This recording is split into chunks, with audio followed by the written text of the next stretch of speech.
bienvenidos a un nuevo Mates con Historia, un placer poder saludarlos, espero que estén muy bien. Vamos a continuar con los mates con historia dedicados a historia argentina. Hemos hablado de las invasiones inglesas, la política británica para Hispanoamérica, un proceso que se da a fines del siglo XVIII, comienzos del siglo XIX, invasión al Río de la Plata, 1806, y segunda invasión, 1807, y consecuente defensa de la ciudad de Buenos Aires, exitosa por cierto. El héroe de la Reconquista y la defensa, don Santiago Liniers, y esto me lleva a agradecer, vamos a tratar de poner allí el flyer, una actividad que fue ideada por la gente del Instituto de Investigaciones Históricas Juan Manuel de Rosas de Remedios de Escalada, provincia de Buenos Aires, que me invitaron precisamente a dar una charla, una conferencia el pasado viernes, y titulamos esa charla el héroe, Santiago Liniers, el héroe de la Reconquista, el pueblo encuentra a su caudillo. Me pareció importante reflexionar sobre esta cuestión. El rol de liderazgo o de caudillo que asume Santiago Liniers en ausencia de tales características por parte de quien debía funcionalmente servir a ese objetivo, que no era otro que el virrey Rafael de Sobremonte, que actuó en esas circunstancias como un burócrata, podríamos decir, ni mal ni bien, pero actuó de acuerdo a un reglamento, ¿no? Y no tuvo la osadía, la intrepidez de actuar como actuó Santiago de Liniers, que fue quien pasó a la historia, ¿no? Como el héroe de la Reconquista y la defensa de Buenos Aires, propinándole 2 palizas consecutivas a las tropas británicas que intentaban hacer del puerto de Buenos Aires una suerte de cabeza de playa para sus posteriores planes expansivos y de toma de las posesiones españolas en América. Así que muchas gracias, sobre todo a Esteban Peroso, que fue quien se puso al hombro esa actividad y que tuvo la amabilidad de invitarme. Y ahí surgieron, en esa charla posterior con las preguntas, yo hice hincapié en algo que me gustaría retomar en este Mates con Historia, por eso lo vamos a titular La formación de una conciencia nacional argentina.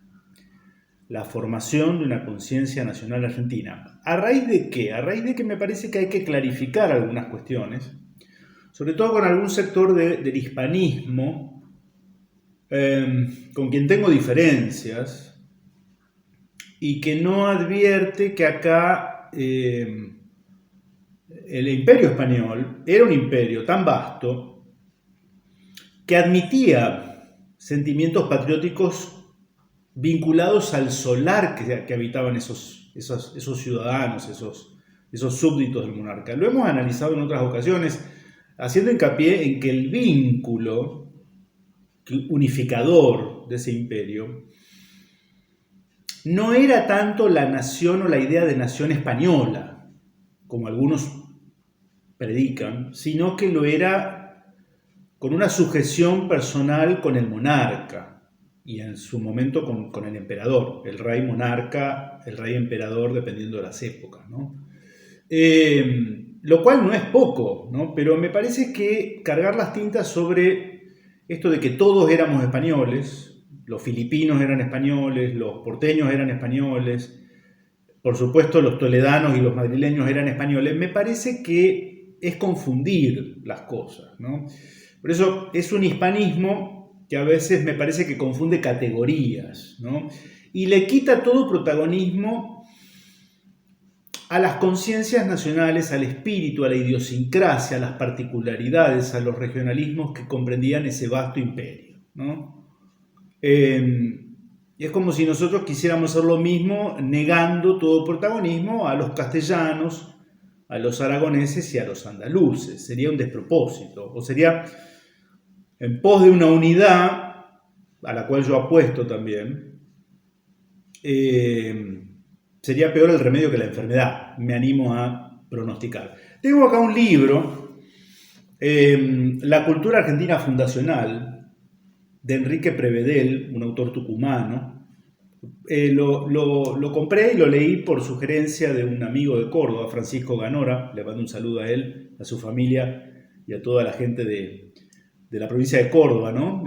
Contingente importante de seguidores desde los comienzos de Mates con Historia, y el mayor de los cariños para con todos ellos. Me pareció muy interesante. Ahora vamos a leer parte de este libro, que tiene que ver con esto que define una idiosincrasia, ¿no?, particular del Río de la Plata, ¿no?, el concepto de argentinidad.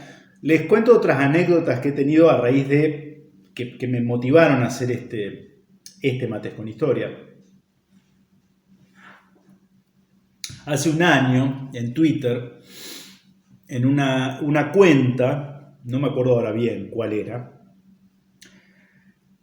creo que Reunificación Hispana, en fin,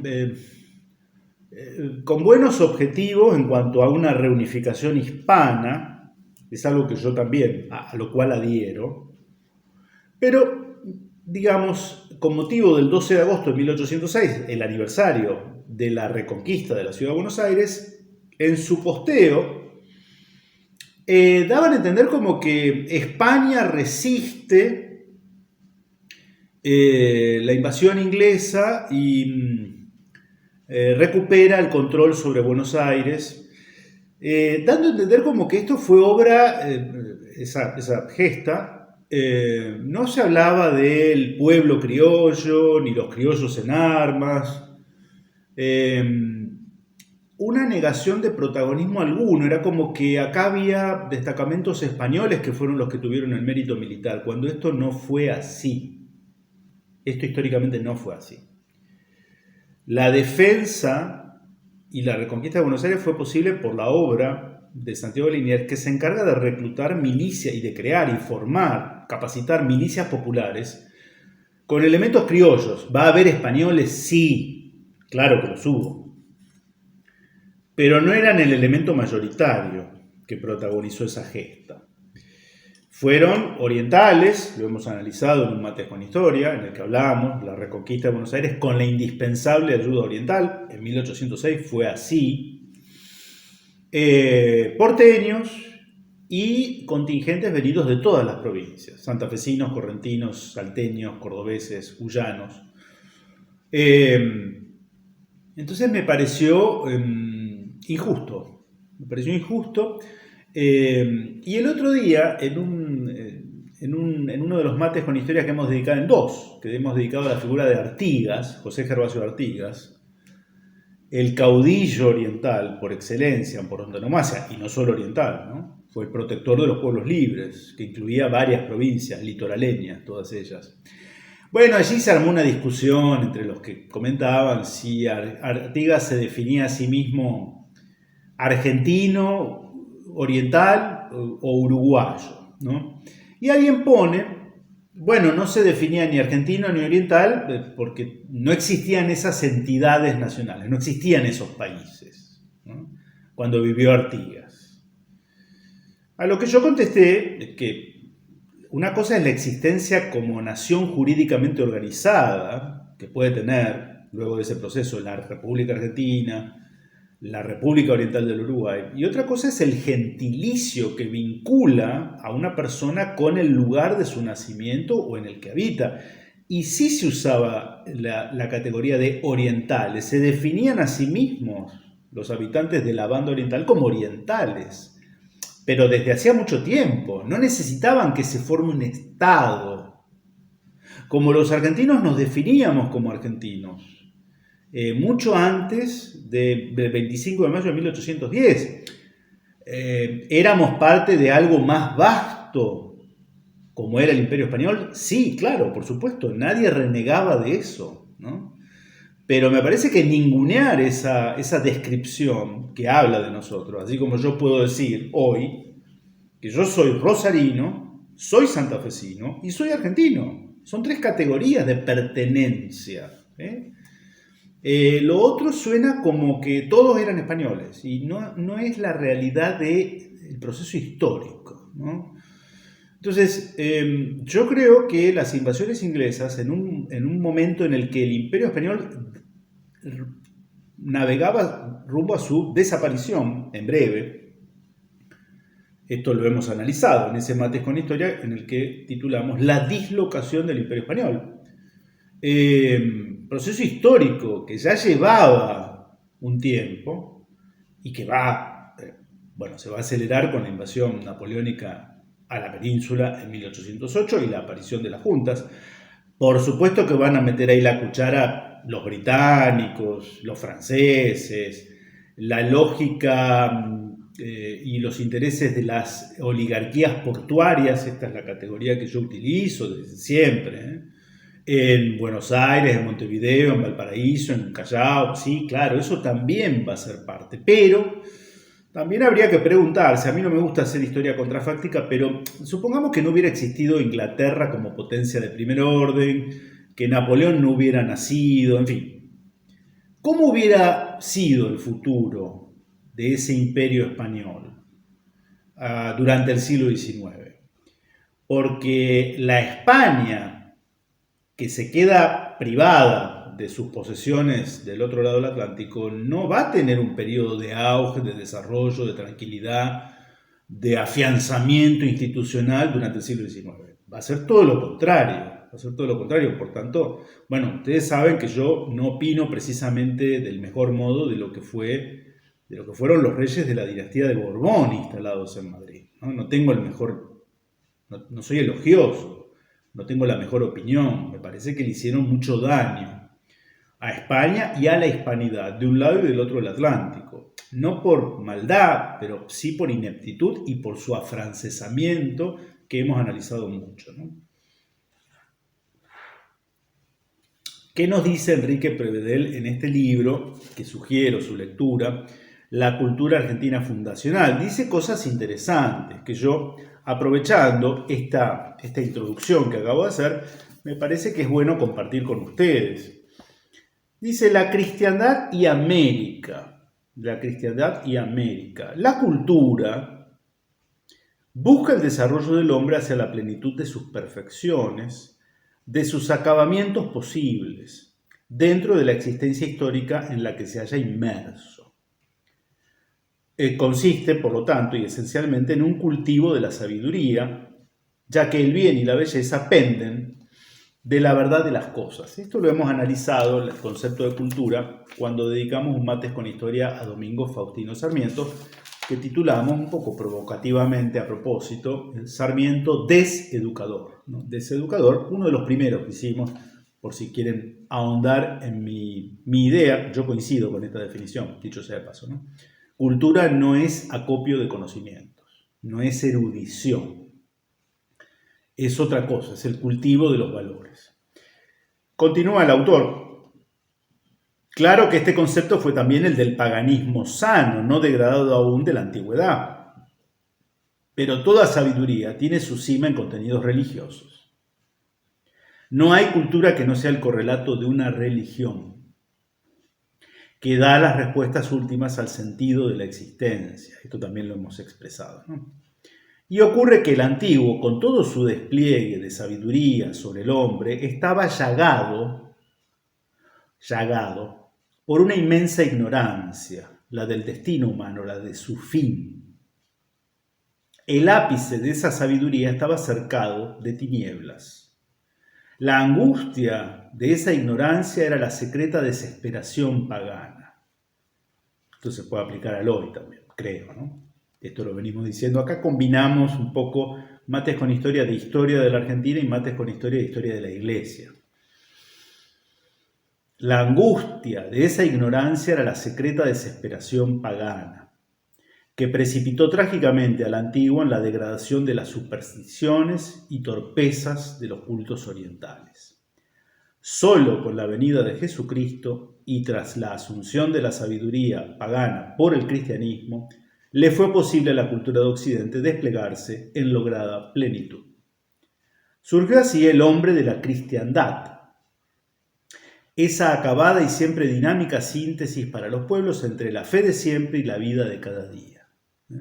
La fe de siempre y la vida de cada día. La cultura de la sabiduría se continuó y llegó a su cima en el saber de salvación del cristianismo. Y esto, por cierto, no en el plano de las especulaciones abstractas, siempre premeditadas y nunca realizadas, sino abarcando las vicisitudes, los trabajos y las alegrías de cada vida cotidiana. En esta vida emprestada, el buen vivir es la llave. Aquel que se salva sabe, y el que no, no sabe nada.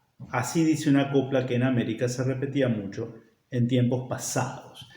Esto va a permitir en el autor luego desplegar a lo largo de su libro, al cual remito por supuesto, la idea, no es el único que lo dice, por eso la cristiandad y América, porque providencialmente quizá, cuando Europa empezaba a, siglo XVI, descomponerse, agrietarse y dividirse por motivos religiosos, ¿no? La reforma protestante, es cosa de Dios quizá, providencial, que se recrea lo que había sido la cristiandad medieval europea del otro lado del Atlántico. Y la protagonista de eso, de ese pasaje histórico, de esa suerte de pasar la posta a otra sociedad más dinámica, más jovial,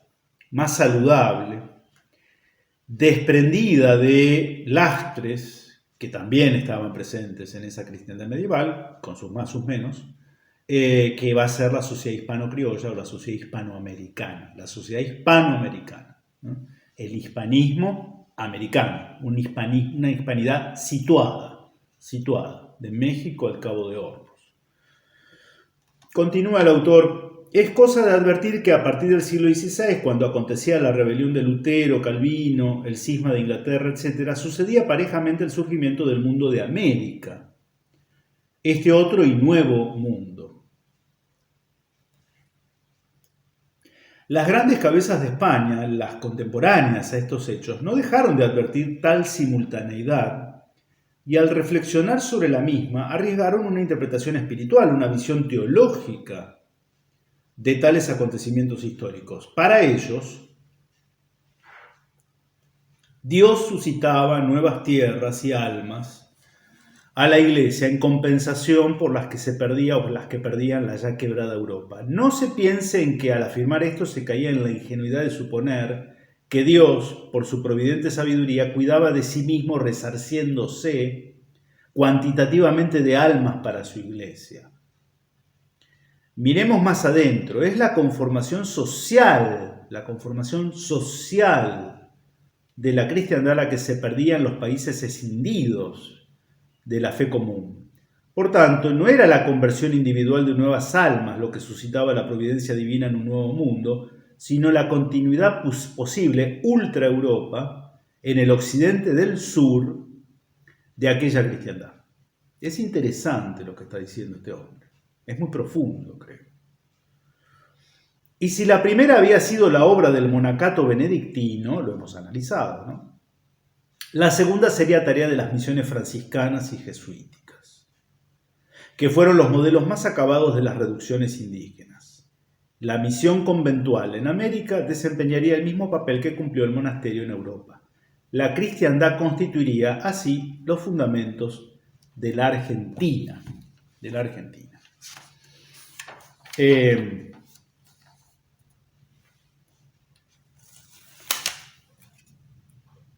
Pero esta fue precisamente nuestra cultura fundacional, nuestro punto de partida en la historia de los pueblos. Es lo que nos marca, el sello inicial. Ahora, a esta cultura no se la marginó simplemente en la Argentina, sino que hubo un proceso a partir del siglo XIX por el que se buscó directa y voluntariamente arrancarla y abolirla. Y ahí empieza a analizar la cuestión argentina puntualmente. Brevemente, leo: es claro que el genocidio cultural del país reconoce lejanos antecedentes. Tal vez dicha actitud comienza cuando la crisis logra introducir en España sus fermentos de ruptura con la tradición de la cristiandad. Esto sucedió con la ocupación del trono real por la dinastía borbónica ya en el siglo XVIII, sobre todo bajo la monarquía de Carlos III. En el siglo XIX, O sea, perdón, ¿no? Una digresión.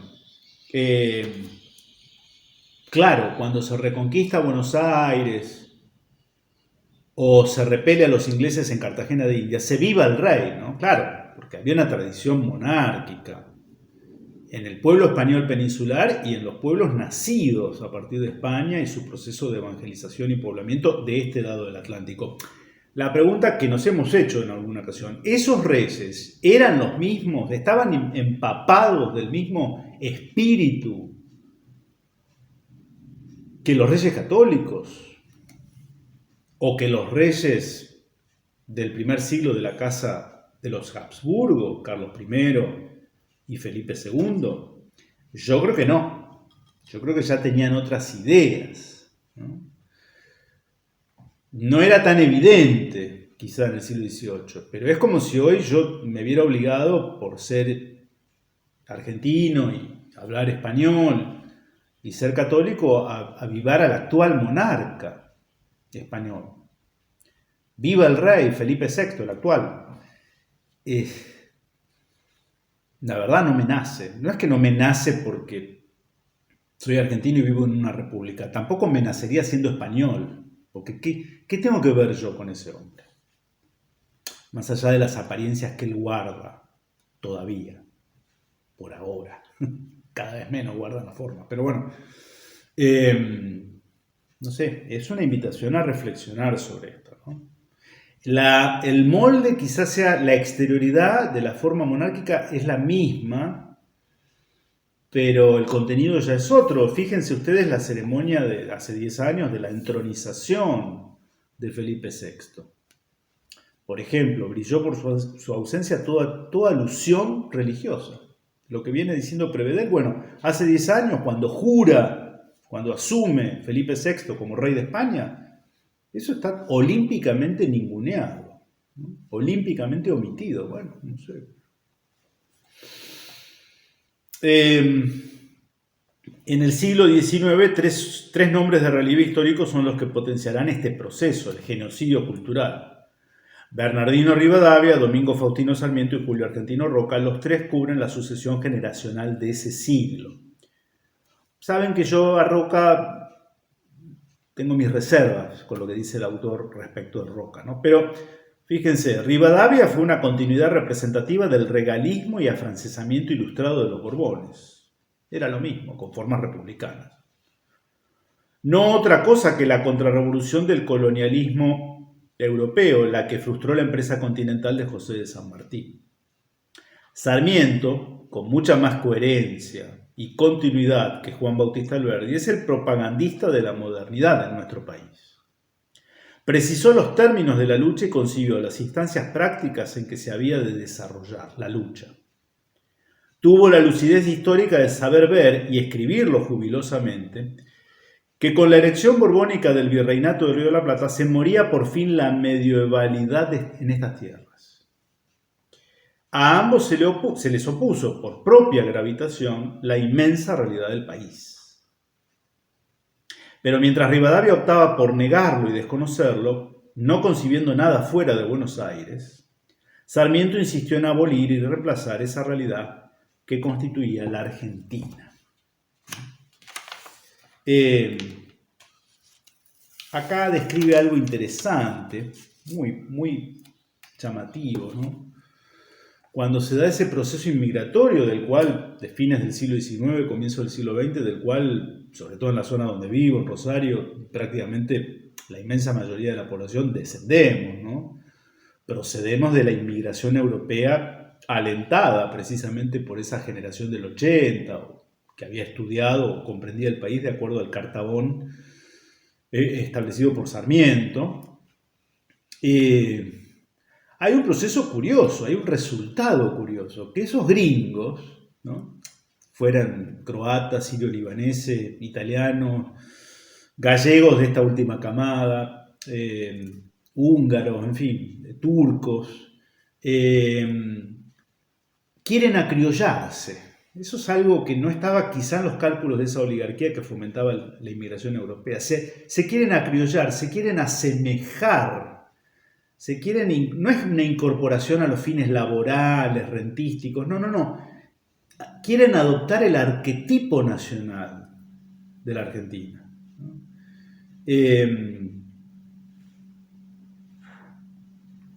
Quieren adoptar aquellas costumbres que Sarmiento quería desarraigar creyéndolas bárbaras. ¿Qué nos dice al respecto Enrique Prevedel? ¿Cómo fue posible su asimilación?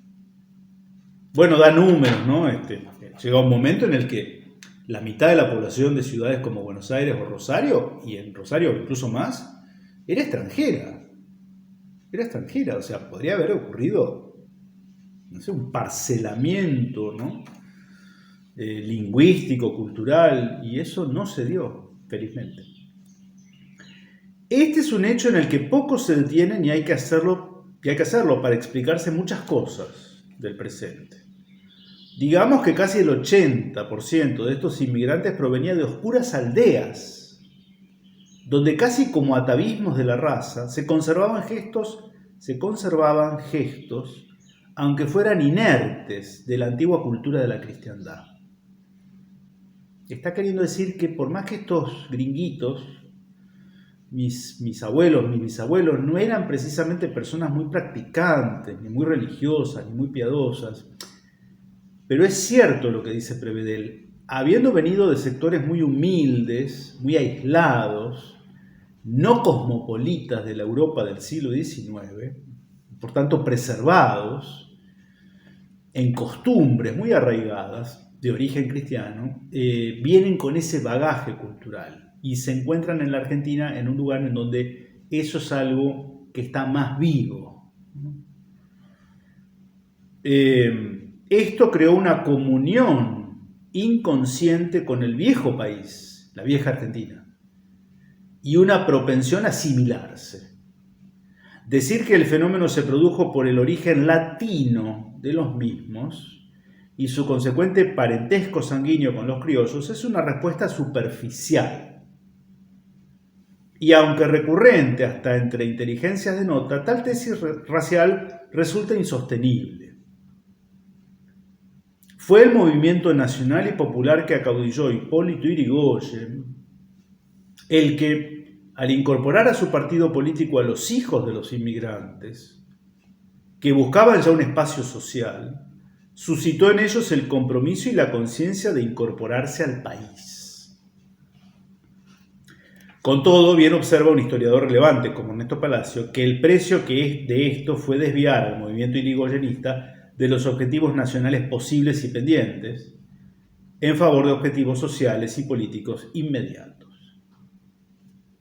Mas los hijos de los inmigrantes ya no conocían ni podían encontrar con facilidad los elementos sustanciales de nuestra cultura fundacional.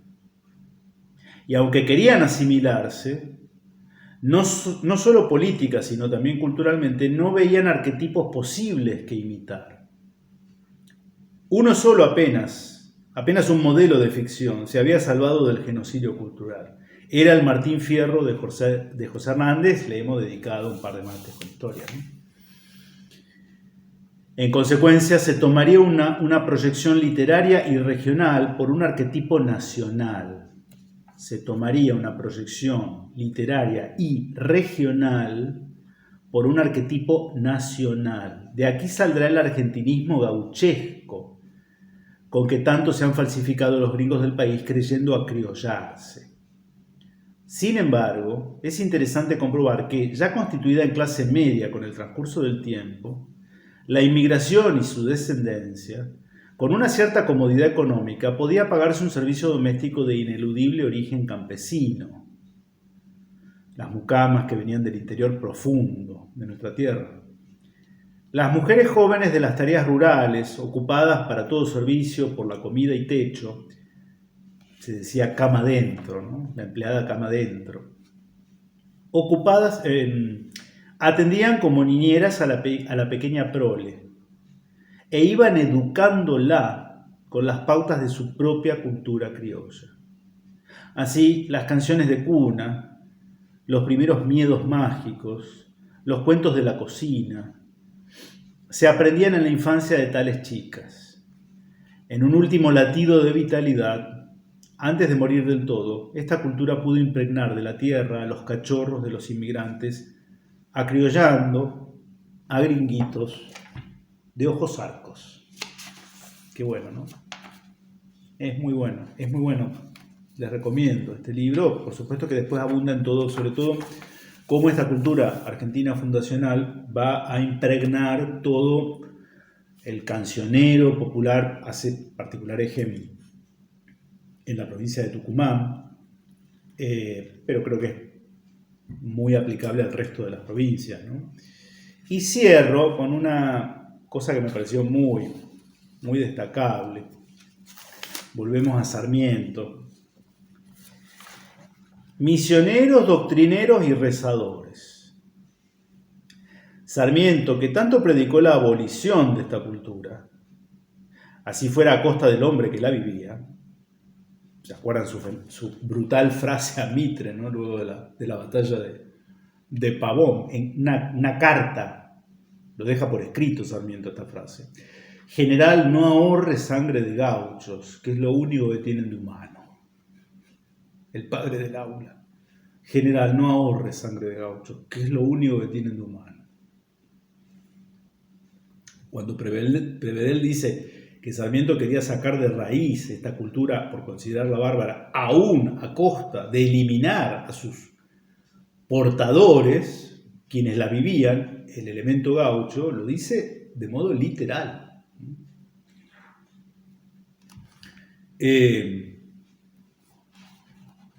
Venía, sin embargo, de sus mismas entrañas, Sarmiento, y por eso su lucidez estremece, como el fuego que destruye aquello de lo cual vive.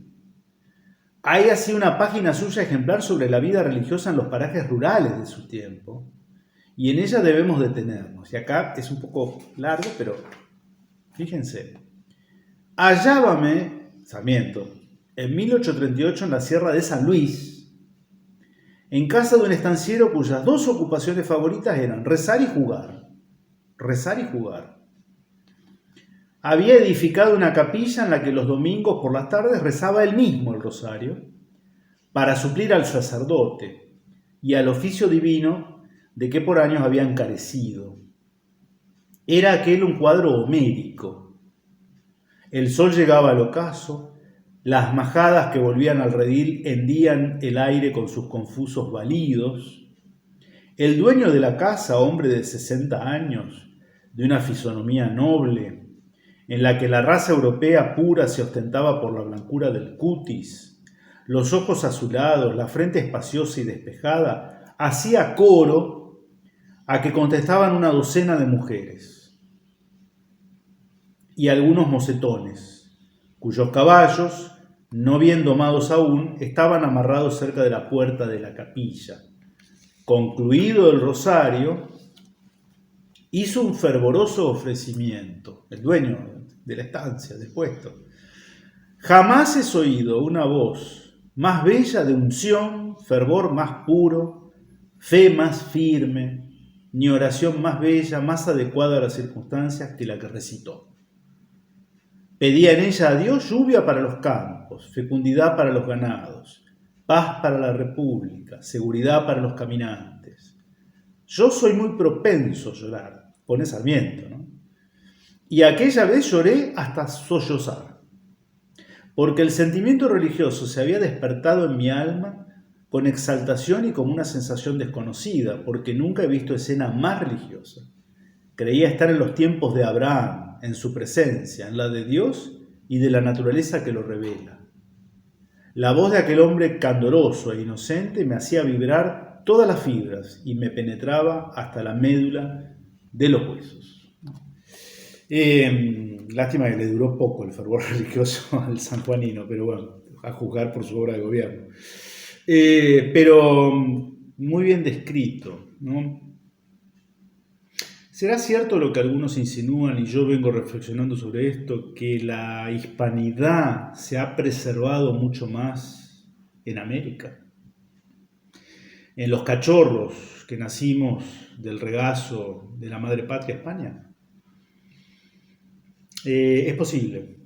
estamos sufriendo los mismos embates que sufre España en la posmodernidad y estamos igual de desamparados, pero quizá hayamos logrado inconscientemente, sin advertirlo, a lo largo de 3-4 siglos, de ese proceso de formación de la conciencia social hispanoamericana, tener los anticuerpos que nos permitan, si bien no enfermarnos, por lo menos no quedar de cama, ¿no? O ir derecho a la tumba, que puede ser un destino, ¿no? Puede ser un destino. Apostemos a que tengamos un destino de recuperación y de grandeza, y de grandeza, pero que necesariamente deberá pasar por hacernos cargo también de nuestra historia, y en estos 2 siglos han pasado hechos históricos, ¿no?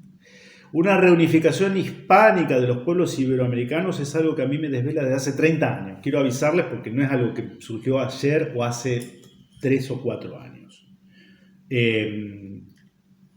No soy yo alguien que se haya despertado a la necesidad de una hispanidad vigorosa, vinculante, como herramienta política del hoy hace poco menos que horas. No. Pero tiene que ser en términos justos, aceptando las culpas compartidas de ambos lados del océano en los procesos históricos que ya hemos analizado y sin negar los hechos históricos que han acontecido, ¿no? Sería como nosotros los argentinos que negáramos entidad política a la República Oriental del Uruguay, por más que no nos guste aceptar que esa era una provincia que conformaba el viejo virreinato y luego las provincias unidas del Río de la Plata. Hace ya 2 siglos que son una nación independiente, con quienes podemos estructurar una política internacional que apueste a la reunificación como herramienta política para surcar de mejor modo las olas hostiles, bravas, del globalismo y de la posmodernidad. Pero eso no puede ser hecho a los codazos, colocando una mordaza que no admite disensos y no haciéndonos cargo de modo completo de nuestra historia. En fin, espero que les haya parecido interesante. Les dejo un saludo. En el próximo retomamos la historia de la Iglesia Católica y luego seguiremos con la historia argentina. Que estén bien.